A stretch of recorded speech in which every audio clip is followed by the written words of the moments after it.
voy hacia la libertad. Yo le canto en el mismo trono al Espíritu, quien está entre aquel que es el principio y el que es engendrado. Celebrando el poder del Padre, mis cantos despiertan en mí sentimientos muy profundos. Salve, oh fuente del Hijo. Salve, oh imagen del Padre. Salve, oh morada del Hijo. Salve, oh impronta del Padre. Salve, oh poder del Hijo. Salve, oh belleza del Padre. Salve, oh Espíritu purísimo, vínculo entre el Hijo y el Padre. Oh Cristo, haz que descienda sobre mí este Espíritu con el Padre, que Él sea para mí, para mi alma, un rocío que me colme de tus dones reales. Amén. Me mueves por dentro, me lanzas a amar, me llenas de gracia y te... Bienvenidos a nuestra tercera lección de este ciclo quinario, 5 encuentros, con el tema El Espíritu Santo, compañero inseparable de Jesús. Una expresión del padre de la Iglesia, San Basilio Magno, el Grande, el cual vivió entre mediados del siglo IV y mediados del siglo V en la Capadocia, uno de los 3 grandes padres de la Iglesia capadocia. Y con él hemos comenzado a deshilar en un estudio bíblico cómo se da esta relación entre el Espíritu Santo y Jesús. Ayer nos detuvimos en la presencia del Espíritu en los orígenes de Jesús, en la experiencia fundante de Él, en su concepción en el vientre virginal de María Santísima. Luego vimos cómo en el crecimiento el niño crecía en gracia, en sabiduría, y ahí estaba el Espíritu, la Charis.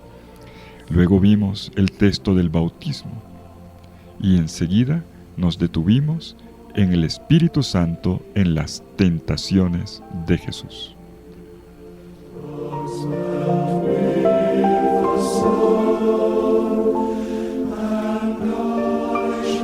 Y el punto en el que quedamos ayer tiene continuidad en la lección que nos ocupa el día de hoy. Jesús ya comienza su ministerio público. Desde las aguas del Jordán y desde las tentaciones tenemos eventos inaugurales. Pero vamos a ver ahora cómo el Espíritu impulsa a Jesús en el ejercicio de su misión.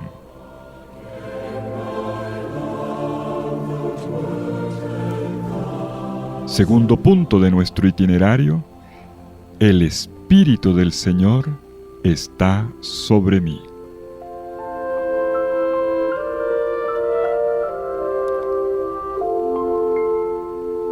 Pues sí, se trata de un itinerario.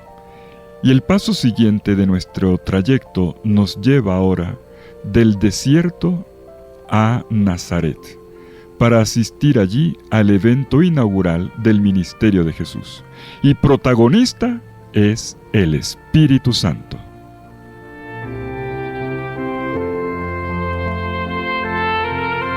Los invito a abrir la Biblia en el Evangelio según San Lucas, en el capítulo 4, entre los versículos 14 y 22. Si nos fijamos, inmediatamente después que terminan las 3 tentaciones del diablo en Lucas 4:13, y el narrador anota que el diablo se alejó de Jesús hasta el tiempo oportuno, hasta el Kairos, que ocurrirá en la pasión, muerte y muerte de Jesús. Ahora Jesús, movido por el mismo Espíritu Santo, el Espíritu que ya lo poseyó en el bautismo, el Espíritu que lo empujó, ekbalo decíamos ayer, lo arrojó al desierto, este mismo Espíritu lo impulsa ahora a la misión.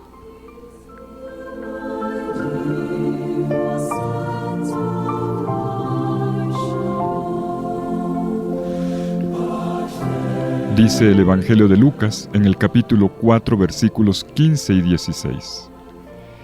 Entonces, impulsado por el Espíritu, volvió Jesús a Galilea y se extendió su fama por toda la región. Y enseñaba en sus sinagogas y era honrado por todos.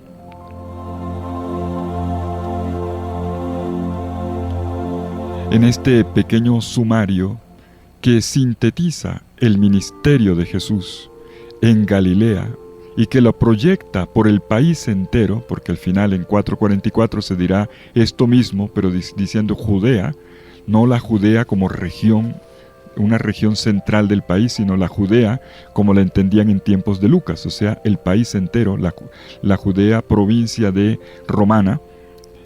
Ahora Jesús comienza su camino misionero en una gran itinerancia.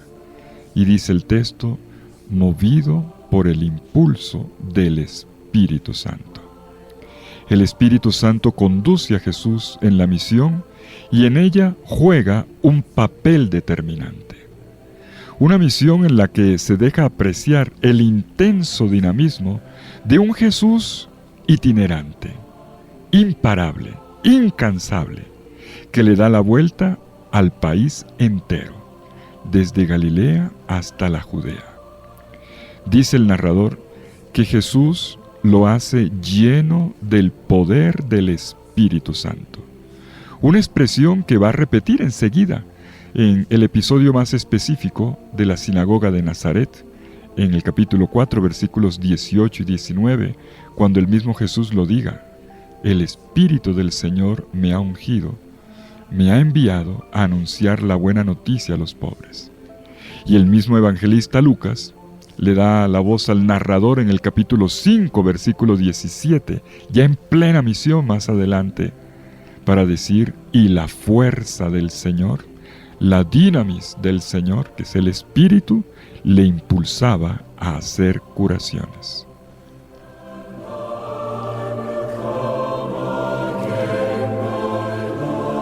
Y esto nos da una visión integral de la misión de Jesús. Cuando en los Hechos de los Apóstoles se predique a Jesús, se anuncie el querigma, esto va a ser recordado. Por ejemplo, en Hechos de los Apóstoles, en el capítulo 2, versículo 22, Pedro, en el día de Pentecostés, en la primera predicación, resume el ministerio de Jesús en una sola frase: a Jesús Nazareno, hombre acreditado por Dios ante vosotros con milagros, prodigios y señales que Dios realizó entre vosotros por medio de él, como bien sabéis. Y todo esto en el impulso del Espíritu. Y en el capítulo 10, versículo 38, más explícito todavía. Un texto que comentábamos ayer. De nuevo Pedro predica ante la comunidad en Jerusalén para argumentar el por qué bautizó al pagano Cornelio, abriendo así las puertas del Evangelio hacia el mundo de los gentiles. Él dice: cómo a Jesús de Nazaret le ungió Dios con el poder, con el Espíritu Santo y poder, y cómo pasó haciendo el bien y sanando a todos los oprimidos por el diablo, porque Dios estaba con él.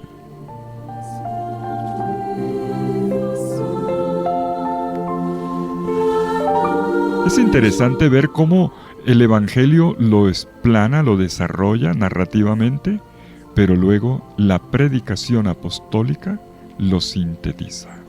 Y la idea siempre es la misma. Jesús llevó a cabo su misión por el impulso, por la moción del Espíritu Santo. Y esta caracterización de Jesús es determinante. Es una manera de decir que es un mediador de Dios, que actúa en sintonía con su querer, que busca sus objetivos y que todo lo hace en función de Él y que obra en todo movido por su poder.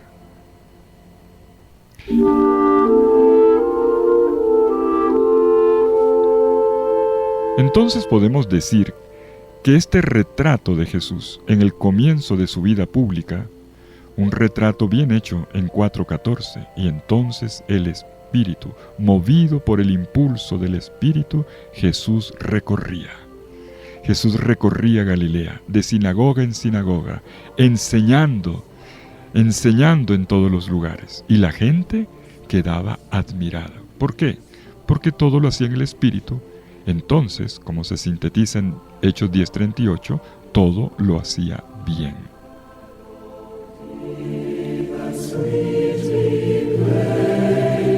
Bueno, todo lo hacía bien y hacía el bien.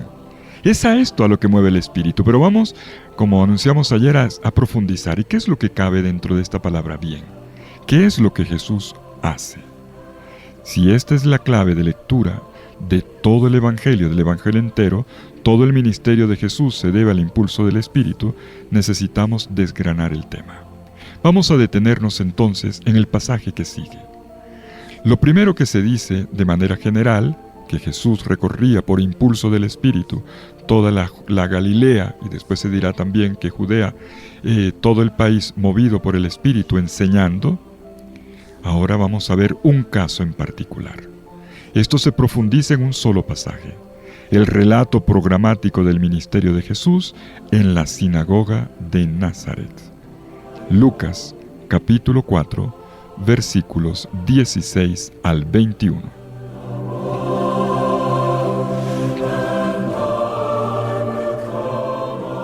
Dejemos hablar primero al texto mismo. Llegó a Nazaret, donde se había criado, y según su costumbre entró en la sinagoga el sábado, y se levantó para leer. Entonces le entregaron el libro del profeta Isaías, y abriendo el libro encontró el lugar donde estaba escrito: El Espíritu del Señor está sobre mí, por lo cual me ha ungido para evangelizar a los pobres. Me ha enviado para anunciar la redención a los cautivos y devolver la vista a los ciegos, para poner en libertad a los oprimidos y para promulgar el año de gracia del Señor. Y enrollando el libro, se lo devolvió al ministro y se sentó. Todos en la sinagoga tenían los ojos fijos en él. Y comenzó a decirles: Hoy se ha cumplido esta escritura que acabáis de oír.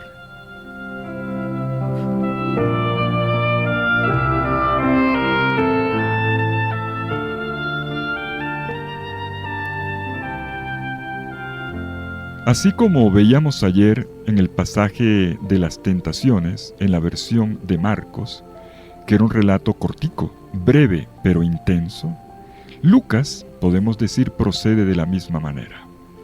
Un texto relativamente corto, pero de un gran contenido. Y el relato de Lucas trata de mostrar indirectamente a Jesús como el profeta del cual habla el texto que él mismo lee. Jesús cumple, realiza en sí la figura del profeta y también la del siervo del Señor que había sido anunciado en la última parte de la profecía de Isaías. Y como tal, Él es aquel sobre el cual reposa el Espíritu del Señor, enviado con una misión precisa. El Espíritu del Señor está sobre mí, por lo cual Él me ha ungido.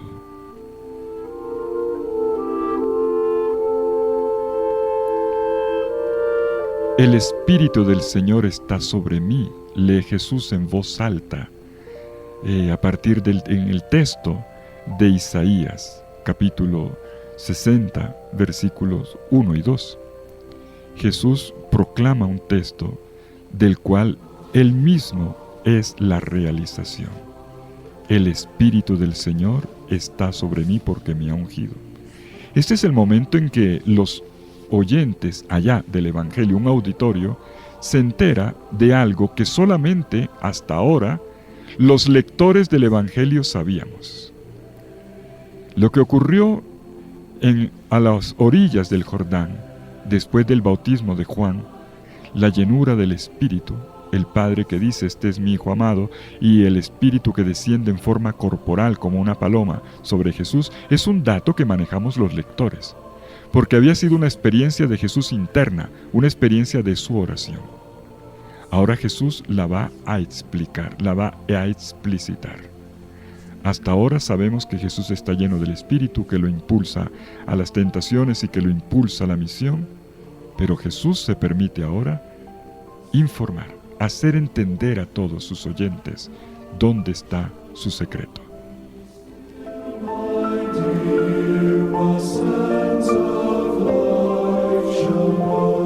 Pues sí, esto es lo que Jesús quiere que se entienda en la sinagoga de Nazaret.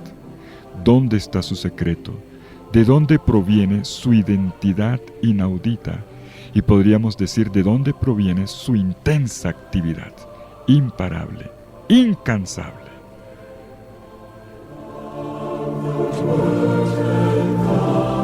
Y es interesante cuando uno compara los evangelios, que en el Evangelio de Mateo, capítulo 12, versículos 15 al 23, nos encontramos con una situación más o menos parecida.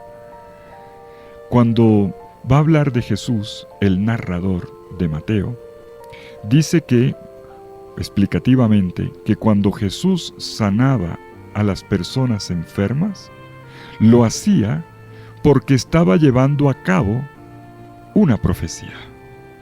Estaba llevando a cabo lo anunciado por el profeta Isaías. En este caso, Mateo no utiliza el texto que conocemos del Espíritu del Señor está sobre mí, sino otro. Utiliza un texto de los cánticos del siervo de Yahvé, del capítulo 42 del profeta Isaías. Un texto que vale la pena leerlo. Dice primero el narrador de Mateo, que Jesús, sabiéndolo, se alejó de allí, comenzaba la persecución, y le siguieron muchos, y los curó a todos, y les ordenó que no lo descubriesen, para que se cumpliera lo dicho por medio del profeta Isaías. Y entonces abre comillas, y nos proclaman la profecía de Isaías. Aquí está mi siervo a quien elegí, mi amado en quien se complace mi alma. Pondré mi espíritu sobre él y anunciará la justicia a las naciones. No disputará ni gritará. Nadie oirá su voz en las plazas. No quebrará la caña cascada, ni apagará la mecha humeante, hasta que haga triunfar la justicia. Y en su nombre pondrán su esperanza las naciones. Y entonces cierra comillas el narrador de Mateo y continúa observando el comportamiento de Jesús.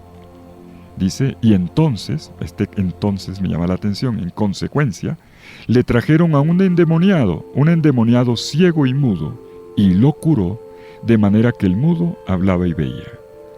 Y toda la multitud se asombraba y decía, ¿no será este el hijo de David?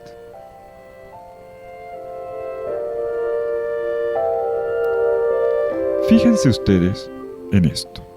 Tanto en el texto de Isaías 42, el primer cántico del siervo, como en el de Isaías 62, 1 al 2, que aquí combinará con Isaías 58, 6, se va a decir lo mismo. Jesús es aquel sobre el cual ha morado la potencia del Espíritu, y es el profeta con mayúscula, el siervo sufriente del Señor, que a través de su lucha, de su vida y de su injusta condena, da la vida y trae la salvación a Israel y a todas las naciones.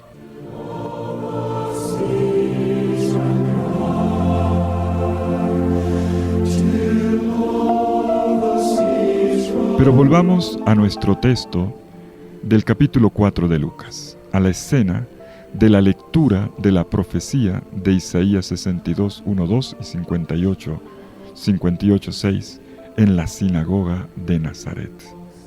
Lo que queremos captar ahora en este pasaje de Lucas es ver cómo lo que se dice de la vida de ese profeta anunciado por Isaías ha ocurrido en la persona de Jesús. Y no olvidemos la frase inicial: el Espíritu del Señor está sobre mí porque me ha ungido.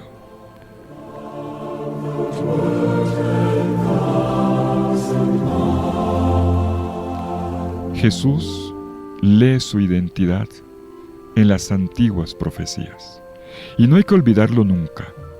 Cuando Jesús leía la Sagrada Escritura, era capaz de ir a fondo. No se quedaba como un loro repitiendo frases de la Biblia o buscando en ellas recetas para hacer mejoramiento de vida. Eso no es Jesús. Cuando Jesús lee la Biblia, es capaz de decodificar, de desentrañar lo que quiere decir una palabra de la Escritura. No son muchas las veces que Jesús lee en público el Antiguo Testamento. Pero cuando Jesús lee la Escritura, la lee de una manera especial. No se queda en la superficie de las cosas. Jesús siempre desentraña, explica los textos. A mí me encanta, para mí realmente es un referente, un modelo, la manera como Jesús lee los textos bíblicos. Jesús muestra, por ejemplo, cuando lee un salmo, lo que quiere decir un salmo, lo que quiere decir una profecía. Jesús decodifica, desentraña cada palabra de la Escritura cuando pasa por sus labios para interpretar lo que ahí se quiere decir. Y lo que quiere decir, lo que se ha leído ahí, para mí, aquí y ahora. No lo lee como quien lee pasajes antiguos por información histórica. Es para decir, como dice aquí en Nazaret, esta palabra que acaban de escuchar se ha cumplido. Así es como Jesús lee la Escritura, desentrañando, ayudando a que todo el mundo entienda la Biblia, pero sobre todo a mostrar cómo la palabra toca la vida. Jesús dice que en Él se ha cumplido esa Escritura que está leyendo. ¿Y cómo? ¿Y cómo lo hace? La cumple haciendo lo que dice el profeta. No con acciones místicas o espirituales. No es que el Espíritu Santo está sobre mí, me ha ungido y entonces yo comienzo simplemente a cantar. No. Me manda a hacer una tarea. Lo hace, y esta tarea la hace a través de 4 verbos muy precisos que se articulan uno detrás de otro. 3 verbos principales y todavía uno más que sintetiza.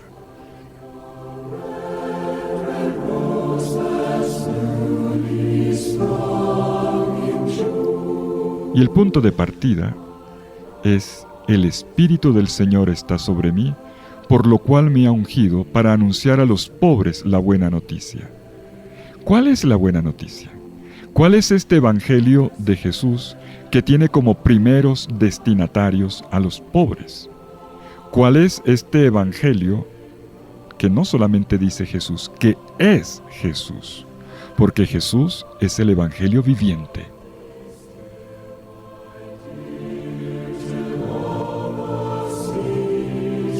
Pues bien, leyendo su propia vocación y misión en la página de la Escritura, Jesús hace entender 3 puntos. 1. El anunciar la liberación a los prisioneros en la historia. A esto lo empuja el Espíritu, a anunciar liberación, a dar libertad.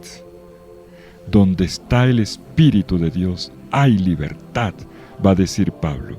Pues esto ya estaba aquí, esto ya está en el Evangelio.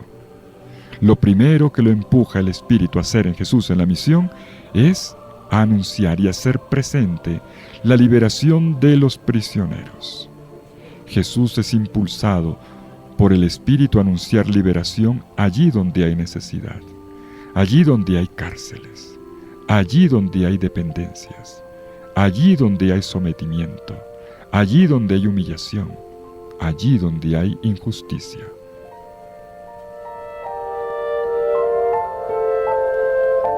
Y viene el segundo movimiento, segunda acción: dar la vista a los ciegos, restituir la vista a los ciegos.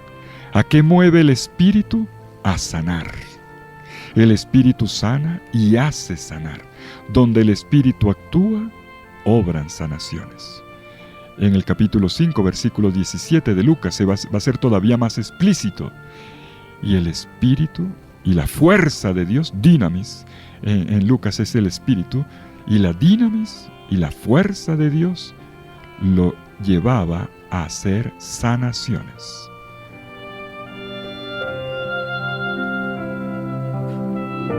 Y aquí se toma como modelo de sanación el de la apertura de la vista. Un milagro, un signo que en Juan va a tener un valor muy especial, al cual se le dedica un capítulo entero, la curación del ciego de nacimiento. Allí, en este texto, Jesús termina al final concluyendo diciendo que Él vino al mundo para un juicio, para que los ciegos vean, y para aquellos que creen ver, queden ciegos.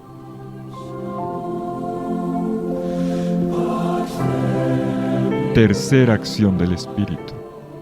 Tercera acción: anunciar la misericordia radical e incondicionada de Dios con cada ser humano. Este es el sentido del anuncio del año de gracia del Señor. Y más adelante esta palabra gracia, charis, espíritu, tiene que ver con el espíritu. Siempre la charis de Dios deviene carisma. La charis de Dios es el amor de Dios, la fuerza de Dios, la presencia de Dios. Y es el espíritu.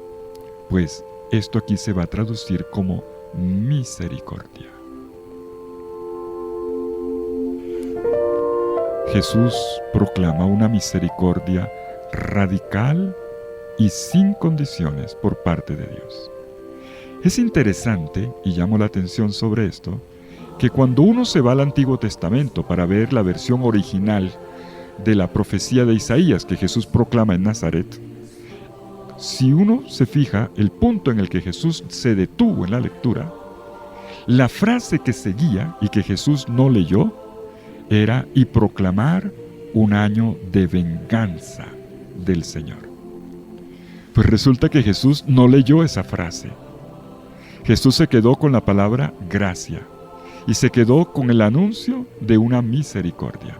Jesús no leyó en Isaías la frase que debía tener ahí, porque tenía la Biblia ahí al frente, no la leyó. Se detuvo antes para subrayar lo que era propio de él. No la venganza de Dios, sino la misericordia. Una misericordia que uno recibe cuando se reconoce necesitado de ella como pecador. Una misericordia que te impulsa a la conversión, a recomenzar.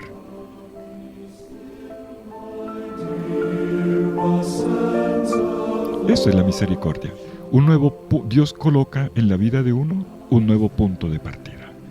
Cuando la vida ha sido deteriorada, maltratada, esa es la misericordia.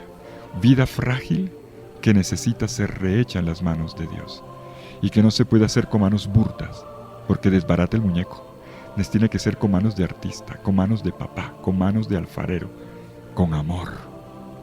Jesús anuncia en Nazaret un nuevo inicio, un nuevo comienzo, y nos dice a todos que siempre, siempre, siempre podemos recomenzar desde Él. No importa el punto de la vida en que nos encontremos, podemos recomenzar. Dios es el Dios de los chances, de las oportunidades, de la vida nueva para todo aquel que se deja abrazar por Él.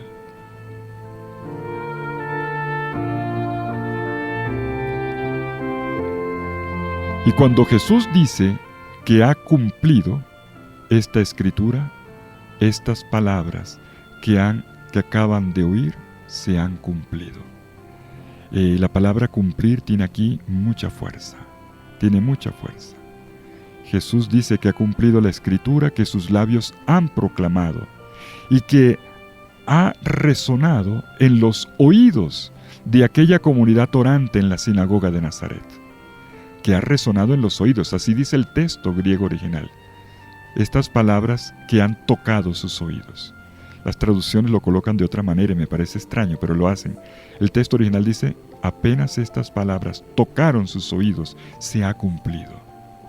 No se trata entonces de un anuncio, de una predicación del cual se enteran y toman nota, sino que esta palabra de Jesús tiene poder, tiene un impacto en la persona de cada oyente, y comienza la transformación.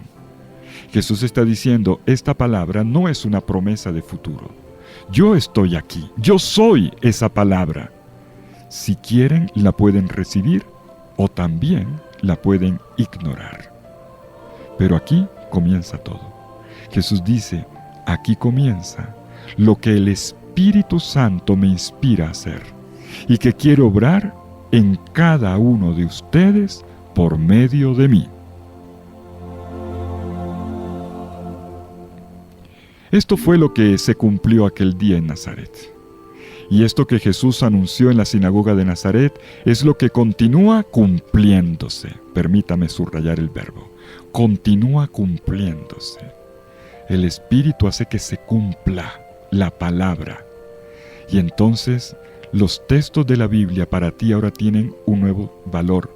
Porque tú no lees la Biblia para enterarte. El Espíritu hace que eso suceda como sucedió aquel día en Nazaret.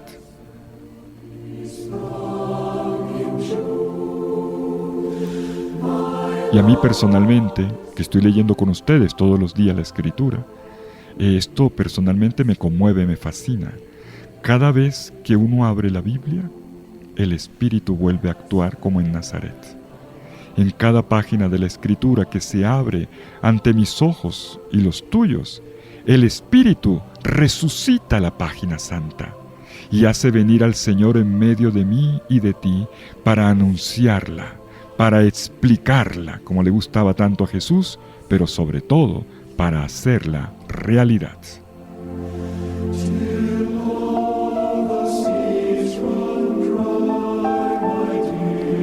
Hace años, cuando vivía mi ministerio, ejercía mi ministerio en el Brasil, en medio de las comunidades de base, a mí me llamó la atención una oración que era muy frecuente en el momento de la lectura de la Biblia en el grupo, en la comunidad.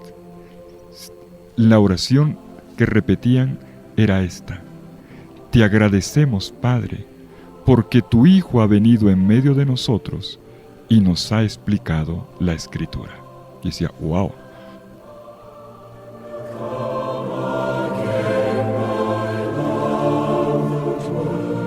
Y uno se imaginaría que entraba de pronto Jesús vestido de ropa radiante en la casita, en la sala para... No, los que explicaban la Escritura eran los catequistas, los animadores, gente sencilla, algunos hasta sin zapatos, algunos sin muchos estudios, pero que tenían lo esencial en el fondo.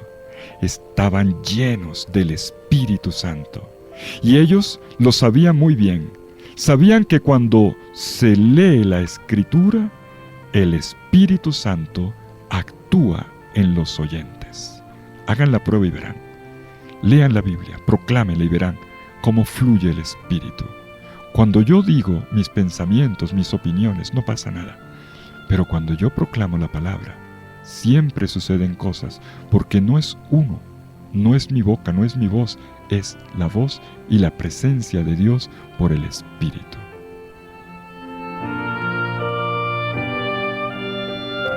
Pues esto me pasó hace años, en la animación de comunidades de base. Ellas sabían que en medio de todos los que allí se reunían cada semana para hacer la lección divina, allí estaba el Señor, que vino a hablarle a su pueblo y que seguía viniendo, como aquel día en Nazaret, y que era el Espíritu quien lo hacía posible, quien hacía que lo que estaba en papel y tinta se convirtiera en vida, testimonio y compromiso.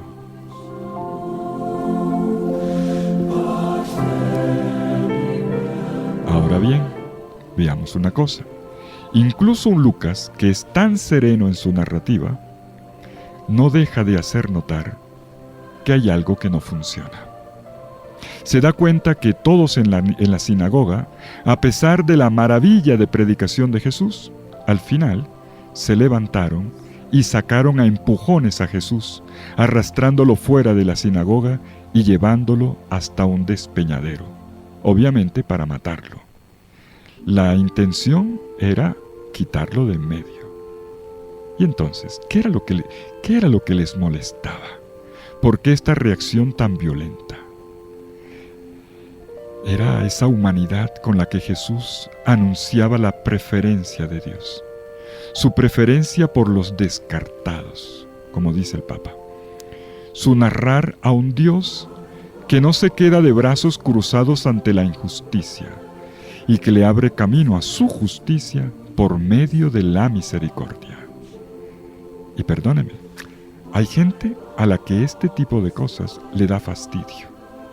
Incluso a gente que se supone que es muy religiosa. En aquel tiempo eran los que iban a la sinagoga, y todavía hoy, qué pena decirlo, hasta gente de iglesia que se molesta con el tema de la misericordia. Gente que dice que ama a Dios con todo su corazón, pero que siente asco con un pobre, con un extranjero, habla mal, o con un ser humano que tiene necesidad de comprensión y de perdón y le da la espalda. Le molesta, como lo mostrará el mismo evangelista Lucas más adelante, como le molesta a los líderes religiosos, a los influencers de aquella época, quienes se sentían decepcionados con Jesús, porque ellos esperaban a un Mesías más glorioso, más impactante, que se la pasara más bien jalando orejas de la gente, dando con la regla a la gente, y no dando abrazos y cariño a los pecadores. Esto no se lo entendieron a Jesús. Y Jesús lo contó, lo explicó con una parábola, les hizo el meme, les hizo el retrato, porque se parecían al hijo mayor de la parábola, donde el hijo pródigo no era el protagonista, era el padre, pero el hijo mayor no entendía el comportamiento del papá. Como tampoco entendían los fariseos el comportamiento de Jesús, como tampoco hoy hay gente que entiende el comportamiento del Papa.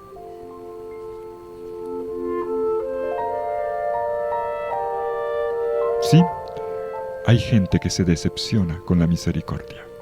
Hay gente rígida que prefiere un Dios que dé palos y no un Dios que dé besos.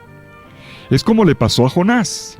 Jonás, el profeta, tuvo que vivir esta conversión y la vivió de una forma dolorosa. Fue un profeta que tuvo que convertirse. Y el mismo Jesús va a citar a Jonás en este Evangelio de Lucas. Lo va a citar y se va a comparar con él, pero para decir que lo supera. Jonás esperaba que Dios castigara a la gente corrupta de Nínive. Y él se decepciona cuando Dios los perdona a todos. Y le costó entender esta misericordia de Dios y se fue debajo de un palito, de una retama, rabioso como los niñitos caprichosos, pegando duro, estaba bravo con Dios. Y entonces durante la noche un gusanito se le comió la retama y cuando él que era calvo, apenas llegó el sol, flojo, ni siquiera se movió, sino apenas le comenzó a quemar, se comenzó a lamentar y se lamentó y le dice, ¿y tú te lamentas de una retama, de un palito y de un gusanito?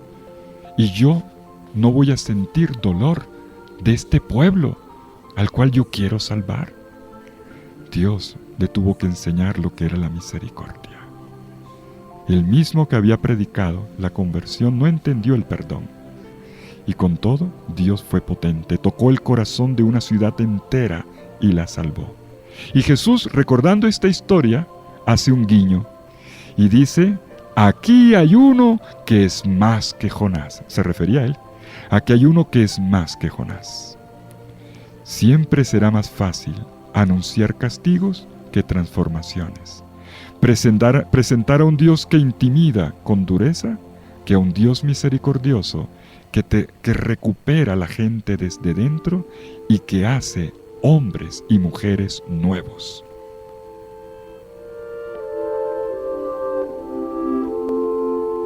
Y lo mismo le va a pasar a los discípulos de Jesús, a Santiago y a Juan. Esta conversión costó mucho, pero mucho desde los orígenes de la iglesia, los mismos apóstoles, que son nuestro referente. Lucas, capítulo 9, versículos 52 al 56. Jesús va de viaje a Jerusalén. Ya comenzó el viaje. Tomó la firme decisión de ir a Jerusalén cuando se le cumplió el tiempo. Y tenía que atravesar por el territorio de Samaria. Los samaritanos, que gente reacia con la gente de Judea, que no se la llevaba muy bien, y entonces ahí tenían una guerra interna. Se la montaban también a los peregrinos que tenían que pasar por el territorio en dirección de Jerusalén. Y entonces los apóstoles, los dos apóstoles que tienen el sobrenombre bien puesto, el apodo, Boanerges, hijo del trueno, qué carácter que debían tener, Santiago y Juan, fueron a prepararle hospedaje a Jesús y al grupo. Pero claro, les tiraron la puerta en la cara, por la razón que acabo de decir. ¿Y cuál fue la reacción de ellos? Uy, fue una reacción visceral, una reacción visceral. Fueron donde Jesús y le pidieron permiso para pedir que les cayera un rayo. Que le caiga un rayo y lo parta en dos, dice la gente hoy. Ellos lo dijeron de otra forma.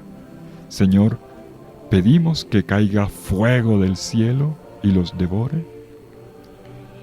¿Qué estaban pidiendo ellos? Estaban pidiendo una manifestación de la ira de Yahvé, por el pecado, por la dureza de la gente. Una manifestación de la ira de Yahvé por medio del fuego del juicio. ¿Y Jesús cómo reaccionó? No les dio permiso. Jesús más bien los reprendió, se enojó con ellos y siguió el camino. Pero antes de seguir el camino, en el momento en que los reprendió, miren lo que les dijo. Ustedes no saben de qué espíritu son. Ojo, analícenlo. Ustedes no saben de qué espíritu son. Una frase interesante. Se puede leer de dos maneras, con E minúscula o con E mayúscula. Con E minúscula significaría, ustedes no saben lo que están diciendo. No saben qué espíritu tienen. Este es con E minúscula. Pero con E mayúscula, si la tradujéramos así, es ustedes no saben cuál es la potencia del Espíritu. La potencia del Espíritu no está hecha para destruir, sino para salvar, para ser hombres y mujeres nuevos. Miren ustedes lo que significa que el Espíritu Santo es el compañero inseparable de Jesús.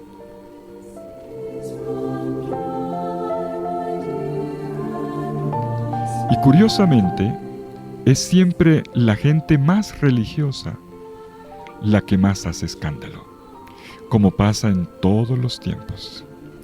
Escándalo porque le estarían cambiando la teología.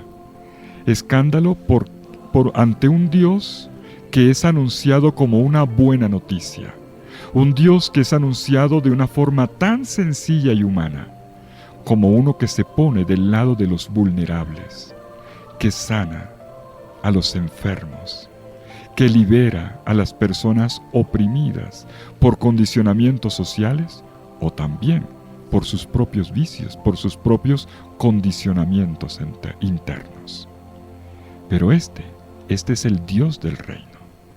El Dios del reino anunciado por Jesús, que después de la unción del Espíritu Santo en el bautismo y de afrontar tentaciones, ahora, movido por el mismo Espíritu, proclama y hace presente en la misma persona de Él. Jesús lleva a cabo esta misión por el Espíritu Santo.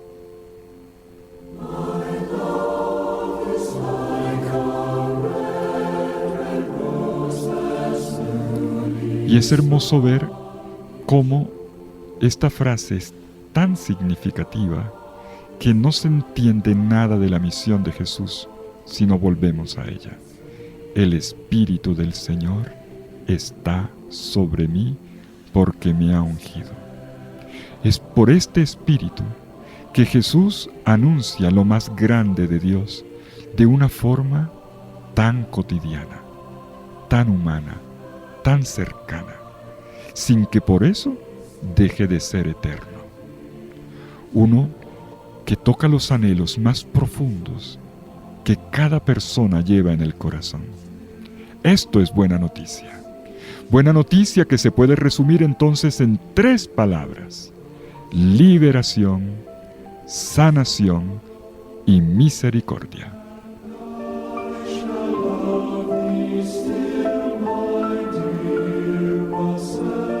A mí me llama la atención cuando se explica la acción del Espíritu Santo, que a veces se desconecte de la persona de Jesús. Si nosotros no contemplamos al Espíritu actuando en Jesús, no habremos entendido quién es el Espíritu Santo. Estaremos diciendo cosas muy genéricas. El Espíritu Santo me hace bailar, el Espíritu Santo me hace reír, el Espíritu Santo me hace abrazar. Pero resulta que el Espíritu Santo dice el Evangelio y de una forma programática lo va a desarrollar. Es el hilo de oro de todo el Evangelio. Mueve a tres cosas: liberar, sanar y hacer misericordia. Misericordia como bálsamo que sana las heridas que queman por dentro por causa de nuestra miseria. Y es para hacer este bien. Ahora entendemos cuál es el bien. Y pasó haciendo el bien. Uno se imaginaría que pasó haciendo el bien y repartir limosna. No, Señor. Este es el bien. Liberar, sanar, hacer misericordia. Y es para esta buena noticia que el Espíritu Santo unge a Jesús, y es para ello que lo mueve.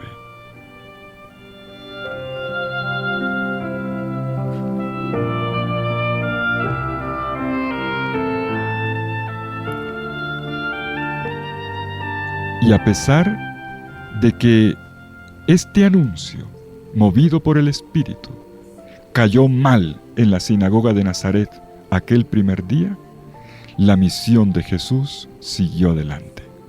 Siguió adelante a pesar de las resistencias que le ponían todos aquellos criticones que polemizaban con él, incluso de la dureza de sus mismos discípulos para entenderlo.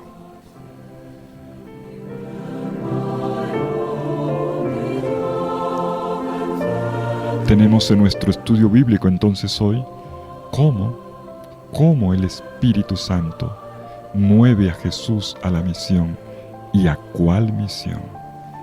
Para sintetizar mejor esto y para ir cerrando ya este punto, permítame compartirles un texto que leí hace algún tiempo, hace ya como 5 años. Es una obra que salió en el año 2015 de un teólogo francés, jesuita, Joseph Moange, en su obra preciosa. Para mí es un capolavoro, es una obra maestra de la teología contemporánea, una obra titulada El humanismo evangélico. Y hay un párrafo que quiero compartirles, porque resume muy bien lo que hemos trabajado ahora.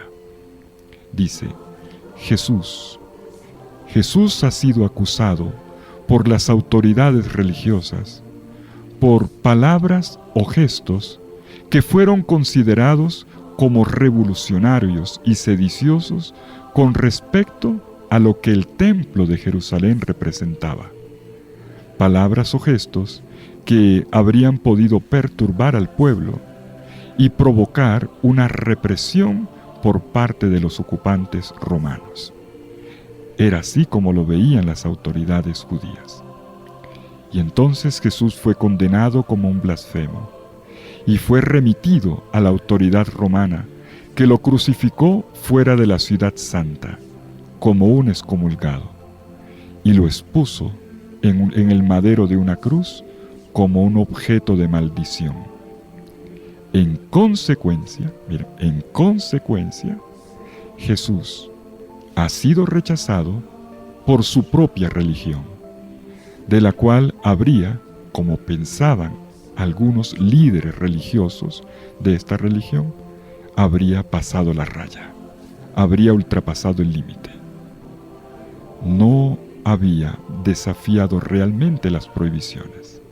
Su anuncio del Evangelio no era más que una invitación a liberarse de las barreras levantadas por la religión, cuando ésta se opone a la verdadera búsqueda del reino de Dios, al Dios vivo y verdadero que hace hijos sanos, hijos felices, esto es, al reino de la libertad de los hijos de Dios.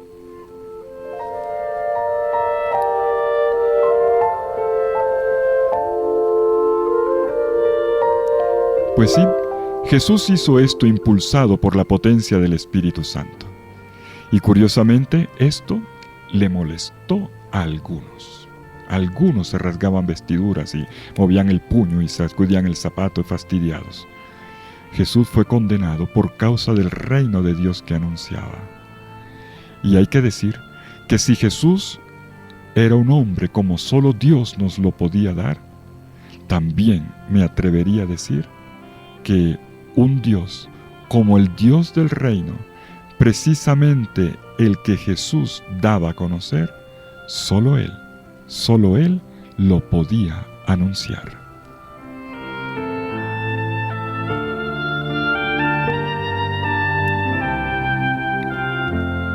Y es inevitable, esto da fastidio, resulta indigerible y lo lleva a la condena. Pero no se podía retener en las prisiones religiosas esa libertad que el Espíritu de Dios inspiraba en Jesús y en sus seguidores. Donde está el Espíritu de Dios hay libertad, hay liberación, se rompen cadenas, se acaban las cárceles, se abaten los muros. Donde el Espíritu de Dios está, hay libertad.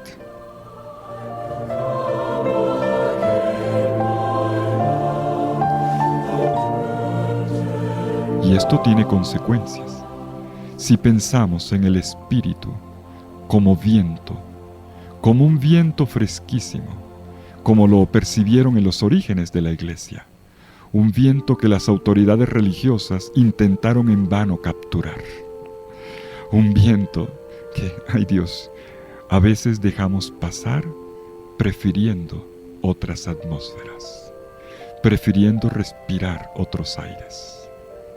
Y podemos imaginar lo que han costado los diversos intentos de renovación de la Iglesia. Ya desde el comienzo, desde el primer concilio, en el concilio de Jerusalén, luego hasta este intento en el siglo IV que costó tanto trabajo, y así sucesivamente hasta hoy. Como un intento por renovar esta potencia dulce y benéfica del Espíritu Santo, que es el que provoca la misión de Jesús y la misión de la Iglesia. Y este viento a pesar de todo, a pesar de las personas y de lo testarudos que somos nosotros, el viento no para de soplar y nunca dejará de soplar el viento del Espíritu Santo. Como se lo dijo Jesús a Nicodemo aquella noche. En Juan capítulo 3, versículo 8, el viento sopla donde quiere y escucha su voz, pero no sabes de dónde viene ni a dónde va. Así es todo el que ha nacido del Espíritu Santo.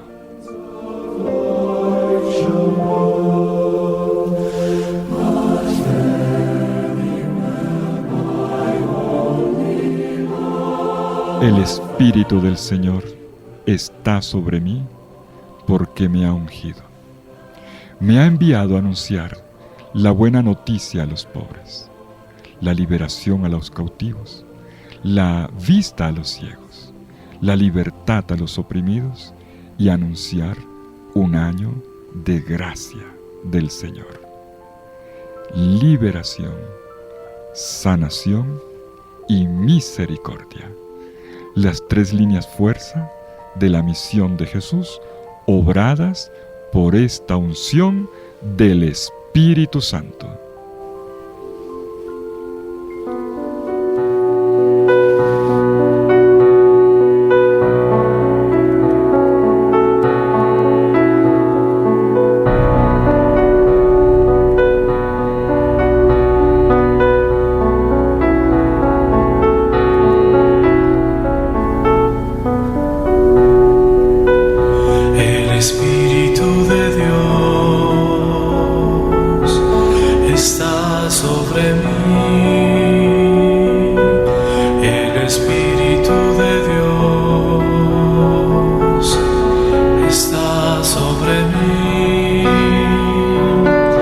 Porque Él me ha ungido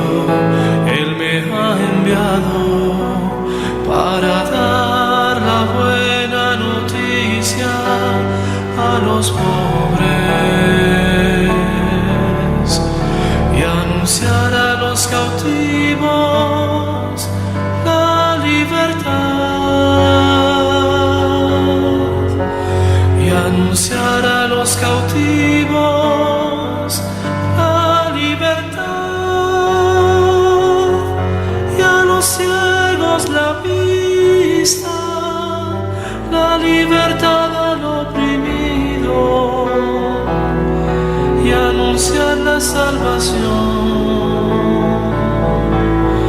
del Señor.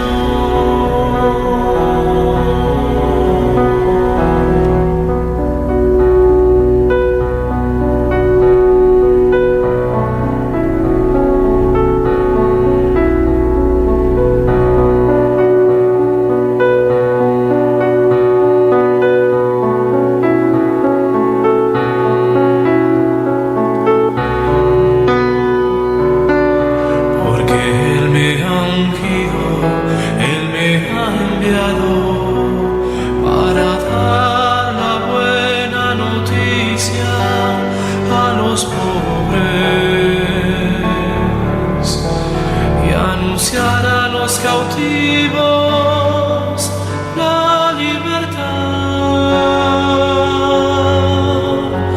y anunciar a los cautivos la libertad y a los ciegos la vista, la libertad al oprimido y anunciar la salvación del Señor.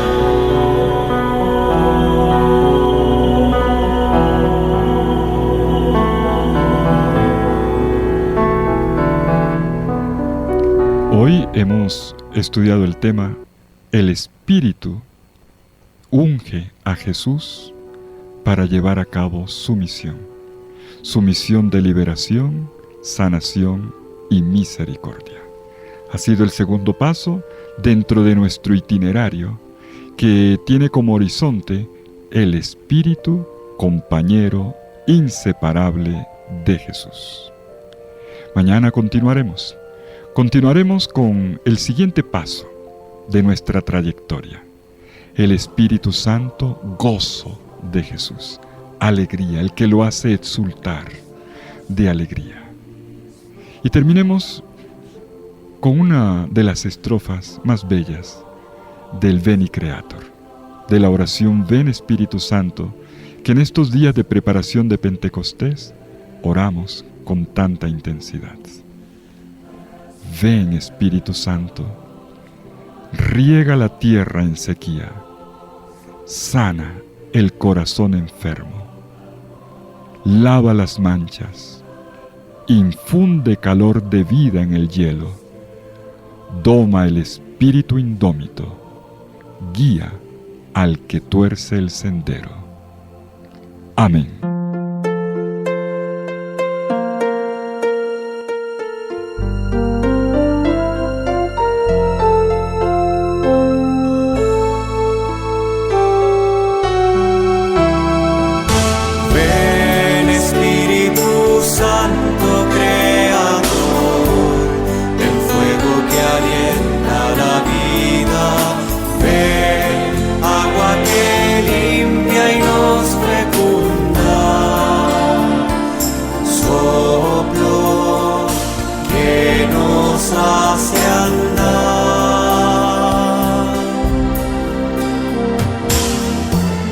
Empujas la historia hacia la libertad, deshaces los miedos que atan, derribas los yugos que oprimen la voz,